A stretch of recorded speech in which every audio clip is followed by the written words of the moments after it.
ये मिशन अ, पूर्ण रूप से चलता ही जाएगा जिस तरीके से भारत में नागर विमानन क्षेत्र की कनेक्टिविटी की डिमांड बढ़ रही है। और आज एक ऐतिहासिक दिन है।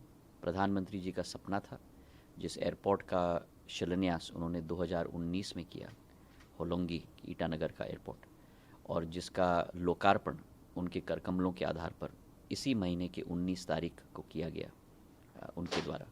उनका सपना स्वतः ही उन्होंने साकार करवाया। उसी एयरपोर्ट की कनेक्टिविटी को बढ़ाने के लिए आज एक महत्वपूर्ण कदम उठाया गया है। होलोंगी को देश की आर्थिक राजधानी मुंबई के साथ जोड़ी गई है।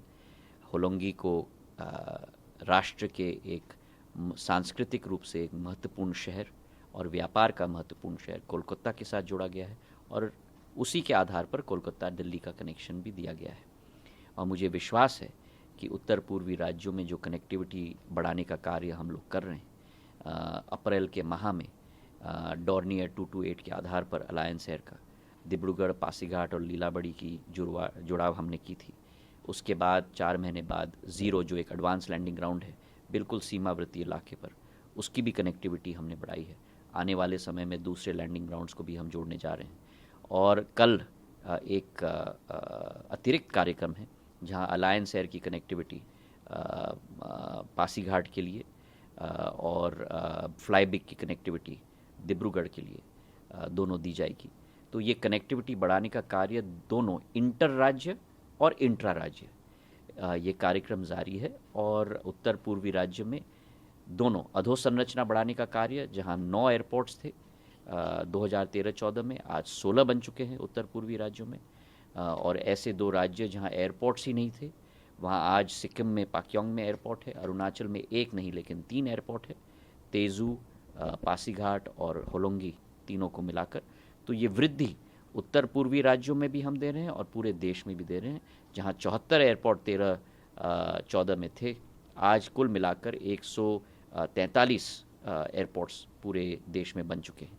तो तीव्र गति से हम लोगों का कार्य हो रहा है, और भारतीय नागरिक को, एक नागरिक को दूसरे नागरिक के साथ जुड़ाने का काम, दिल को दिल से जुड़ाने का काम प्रधानमंत्री जी के नेतृत्व में करने की कोशिश चल रही है। नॉर्थ ईस्ट में इतने सारे एयरपोर्ट ऑपरेशन नहीं होने की वजह क्या मानते हैं जो पिछली सरकार नहीं कर पाई थी? और दूसरा, आपको लगता है कि जो स्टार्ट्स हो रहे हैं नॉर्थ ईस्टर्न एयरपोर्ट्स, वो कुछ महीनों के बाद, ऑपरेशन होने के बाद बंद हो जाते हैं, क्योंकि डिमांड एंड सप्लाई का सबसे बड़ा जो फ्लाइट्स हमारी एयरपोर्ट्स की जो स्थिति थी, वो वास्तविकता में, और कनेक्टिविटी की जो स्थिति थी वो वास्तविकता में दयनीय थी।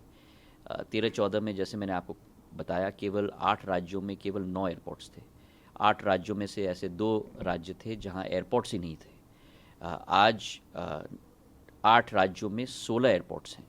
कनेक्टिविटी में कि हम बात करें तो 852 एयर ट्रैफिक मूवमेंट्स प्रति हफ्ता 13-14 में होती थी। आज 1817 एयरक्राफ्ट मूवमेंट्स प्रति हफ्ता उत्तर पूर्वी राज्यों में हो रही हैं। तो 113% वृद्धि हुई है, और हमारी विचारधारा है कि इसे आगे जाकर हमको बढ़ाना ही है।